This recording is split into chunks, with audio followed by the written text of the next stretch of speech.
गुरुदेव महाराज जी। धन गुरुदेव जी। महाराज जी, जो गुरु रविदास महाराज जी का जन्म स्थान है मंडूर नगर के अंदर, उसके सामने डी बाबा का जो स्थान बना हुआ है, उसकी कहानी के बारे में थोड़ा सा बताएं। क्या है वो, कहाँ, उसके बारे में। गुरु प्रेमियों को साथ साथ मैं आपको भी बताना चाहता हूँ कि श्री गुरु रविदास जी का जो जन्म स्थान है वो मंडूर नगर है, और वो अकेले में मंडूर नगर होता तो मंडूर नगर को जन्म स्थान कह देना कोई ज़्यादा अहमियत नहीं रखता, क्योंकि अन्य साक्ष्य, कितने सबूत जो वहाँ पे मौजूद हैं, जैसे कि आपने ही बताया है कि डी बाबा जो है वो गुरु जी के शिष्य है। हीरू शिकारी जो हिरणी लहरतरा तालाब से पानी पी के आई थी, ये मैं अकेला नहीं कहता, बल्कि सारे साधु संत ग्रंथों में लिखा हुआ है कि हिरणी लहरतारा तालाब से पानी पीकर भागती हुई श्री गुरु रविदास जी की तरफ आई थी, और गुरु जी अपने घर जा रहे थे। कहीं से सत्संग करके गुरु जी अपने घर जा रहे थे, तो उनका घर मंडवाड़ी में था, तभी तो जा रहे थे। उनका जन्म स्थान जो है वो मंडवाड़ी में है, मंडूर नगर में है। वहाँ पे वो जब थे तो वो हिरणी उनके पास भागती हुई आई थी। वो हिरणी जो अपनी जान बचाने के लिए आई थी, उसके पीछे हीरू शिकारी लगा हुआ था।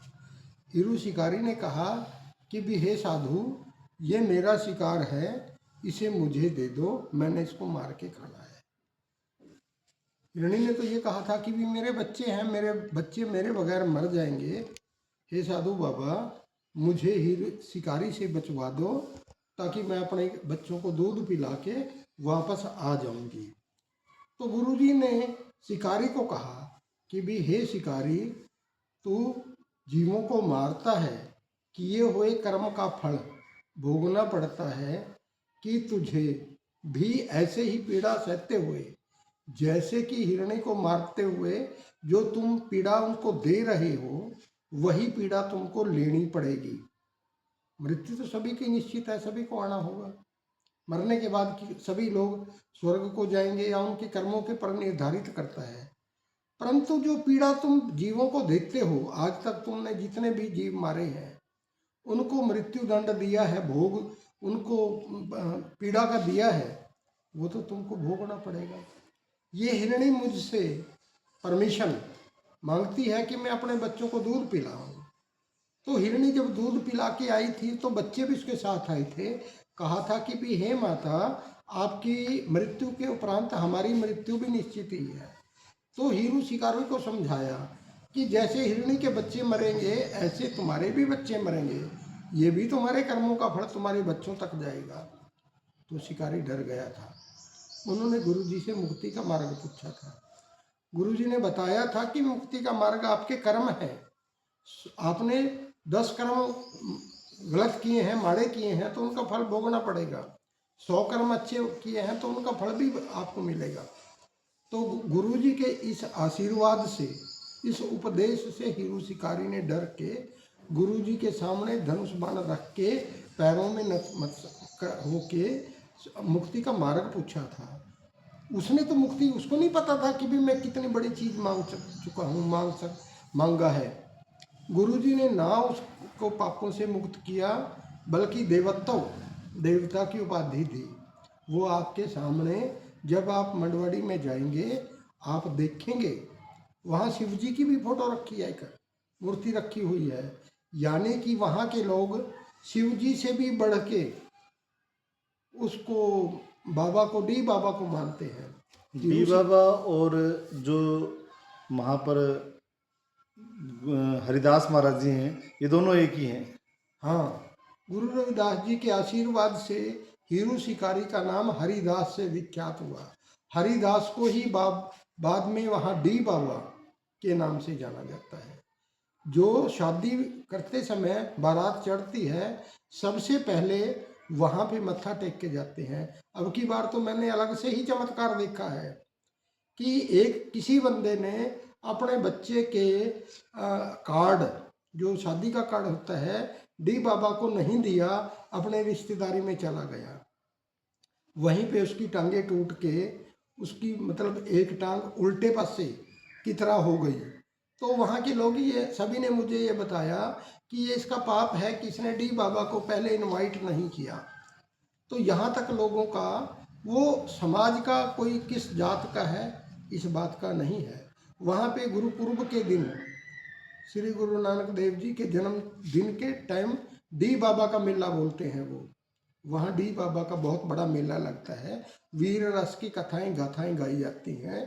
तो डी बाबा को भगवान से भी, और मेरे सामने वहाँ पे एक उसकी श्री रामचंद्र जी की मूर्ति लेके आया कि भाई वो अपने घर में स्थापित करने के लिए डी बाबा से परमिशन लेते हैं।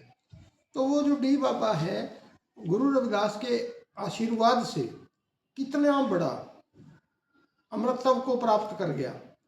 तो वो जगह अगर वो भागता भागता दूसरी दिशा में चला जाता, हिरणी दूसरी दिशा में चली जाती, तो गुरु प्रेमियों वो आज ऐसा डी बाबा ना होता। उस स्थान पर आने के बाद ही उसको वो अमृतत्व, उसको वो देवत्व प्राप्त हुआ है।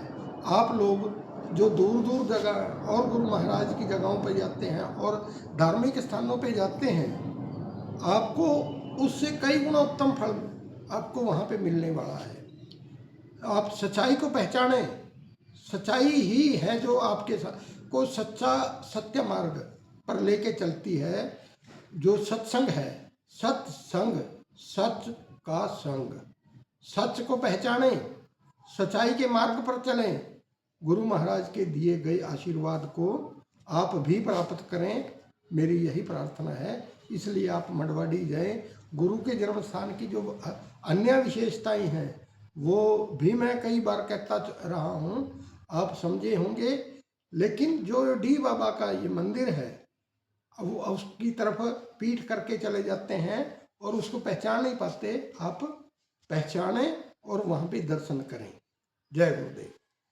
तो महाराज जी, आप इसमें यही कहना चाह रहे हैं कि भाई आप जब भी बनारस घूमने आते हैं तो घूमने और सैर सपाटे का, मनोरंजन का साधन इस यात्रा को ना बनाकर जो गुरु महाराज जी के जो स्थान हैं, जन्म स्थान हैं, और जो गुरु महाराज जी का जहाँ पर विशेष कृपा बरसती है, उनका विशेष आशीर्वाद बरसता रहता है, जहाँ उन्होंने अपनी लीलाएं की हैं, उस स्थान पर जरूर जाएं और उस आशीर्वाद को प्राप्त करें और गुरु महाराज जी की उन लीलाओं को अपने आप अपने प्रत्यक्ष रूप से महसूस करें। हाँ जी, हाँ, ठीक है बात है कि भाई जो आप कभी गए होंगे गुरु महाराज के जन्म स्थान के पास, तो रास्ते में जो लहरतारा तालाब के आप दर्शन किए हैं, वो लहरतारा तालाब जो पक्का बना हुआ है वो वहीं तक सीमित नहीं है। वो मंडवाडी के साथ साथ चल के काफ़ी पहले वो 200 एकड़ से ज़्यादा था, बाद में वो 17 एकड़ में आया है, और अब भी वो लहरतारा तालाब साथ में चलते चलते मंडवाडी के घरों के साथ साथ चलता है, काफ़ी दूर तक है। वो इतिहास है। वहीं पे एक हड्डी गोदाम, यानी जहाँ चमड़ा रंगने छीलने का काम किया जाता था, हमारे समाज के लोग किया करते थे, वो सारे सबूत हैं। और वो जो डी बाबा है वो तो जीवों को मार के खाने वाला था। हमारा समाज तो अभी मरे हुए पशुओं को उठाने का ही काम करता था, लेकिन वो जो डी बाबा है वो तो जीते शिकार करके खाता था। वो हिरणी भागते हुए उसका उद्धार करने के लिए ही यहाँ पे आई है। ये कथा मैं अपने तरफ से नहीं कह रहा हूँ, ये सभी जितने भी धर्म गुरु हैं वो कथा करते हुए ये बताते हैं कि हिरणी भागती हुई लहरतारा तालाब से पानी पी के ही आई थी। तो निश्चय ही जब वो वहाँ से भागती हुई आई थी तो वो गुरु जी का जन्म स्थान वहीं पे है। इसमें क्या, उसमें कमी क्या कोई रह जाता है कि संशय शेष रह जाता है? गुरु जी को, हिरणी को ना सिर्फ बचाया बल्कि डी को, उसको हीरो शिकारी को डी बाबा बना दिया। वो आप सहज ही देख सकते हैं। यही मेरा कहना था। जी। तो आपने देखा कैसे एक भक्षक को गुरु महाराज ने रक्षक बना दिया और एक संत की उपाधि दी, जिसको गुरु महाराज जी के सालों बाद उसके आशीर्वाद से, उनके आशीर्वाद से आज भी नगर रक्षक के रूप में, डी बाबा के रूप में उनको मुंडवाड़ी के लोग मानते हैं और वहाँ नतमस्तक होते हैं और हर खुशी में, हर गमी में उनको याद करते हैं, उनको न्योता देते हैं और वहाँ दंडवत नमन अपना करते हैं। ये था गुरु महाराज का आशीर्वाद। तो ऐसे आप लोग भी मुंडवाड़ी आ सकते हैं। जैसे हीरू शिकारू ने अपने जीवन में कायाकल्प किया और जीवन उनका बदल गया और एक पापी आत्मा से पुण्य आत्मा वो बन गए। ऐसे ही आप गुरु महाराज के चरणों में आकर उनका आशीर्वाद प्राप्त कर कर अपने जीवन को सफल कर सकते हैं और गुरु महाराज जी की आशीर्वाद का आनंद ले सकते हैं, फल प्राप्त कर सकते हैं। जय गुरुदेव, धन गुरुदेव, सत साहिब।